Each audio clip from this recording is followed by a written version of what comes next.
So problem 5 with PSA, it makes sin strictly a legal problem rather than a relational problem. And to counter that way of thinking, we look at the fall of Adam and Eve. We see a need for reconciliation, not a crime committed that needed to be resolved in a courtroom or punished. Reconciliation was the answer, to be reconciled back to God, who they were hiding from. So before the fall, there was intimacy, innocence, acceptance, partnership, amazing relationship of walking with God. After the fall, there was fear, guilt, shame, and isolation. Therefore, this shows that what was needed to happen as a result of what they did in choosing independence was for there to be reconciliation, not punishment for their crime. And of course, God didn't punish them for their crime. If you remember what happened, he came to them and actually sought them out. And the truth is borne out by God seeking them out, not rejecting them, not hiding from them, not turning his back on them because he couldn't possibly look upon them.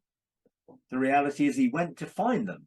They hid from God because of their shame and their negative things that they were now feeling because of their independence. And he found them and then clothed them. So the overarching narrative of the Bible is God convincing humans that he is trustworthy and he desires a relationship with us. That is what God has been doing all the way through history.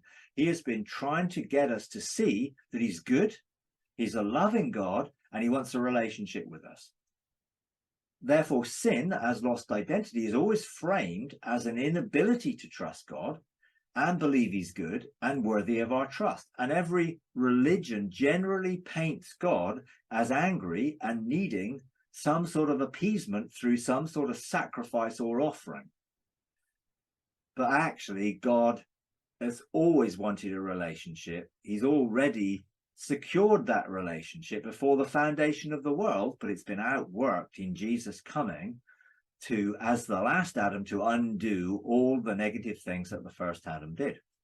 The second counter to that position, the story of the prodigal son, which illustrates redemption, is a story of reconciliation after the son demanded his inheritance, wasted it on wild living, and then had nothing left and was in the pig's pen, and he decided to go back to the father. But the father proactively and in advance forgave his son, which allowed for reconciliation to happen. And when you look at the story, the father was looking for him to return, longing for him to return, waiting for him to return.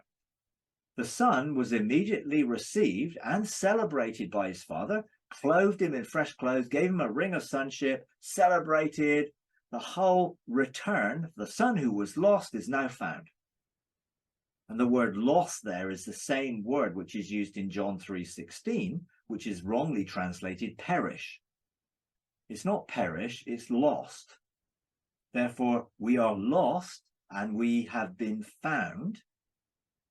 So the reality is there that the father was waiting for his son to return. And when the son returned, the father didn't punish him. And nor was anyone else punished in his place. He didn't punish the older son in place of what the younger son had done. He restored the relationship and welcomed him, and he actually didn't require anything. And it's clear, obviously, from the context of what Jesus was talking about in this story, he's comparing himself to the father in the parable, and the sinners he's welcoming to the wayward son. That's comparison. So the people who are lost in their identity, don't know who they are compared to the wayward son who are going off independently, doing their own thing, and yet the father is waiting for them to return. So although the son showed remorse, the father neither asked or required it for reconciliation. I'm not saying we shouldn't be remorseful, of course we should. It's something which I think shows that actually we don't want to hurt anyone or damage our relationship with God. And there's a sense of showing that is not a bad thing, but it's not required for God to forgive us or to reconcile to us. He's already done that.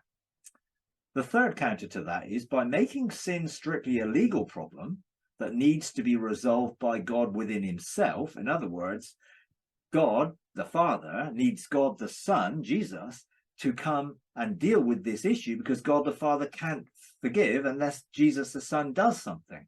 Well, actually, the reality is that is not the case. Jesus wasn't doing that to satisfy God. Jesus did what he did to deal with us, to show us that God loved us. Thank you for watching our YouTube channel. We really appreciate you taking the time. If you enjoy these videos, would you please take a moment to like, comment, and subscribe? It really does help. Thank you very much.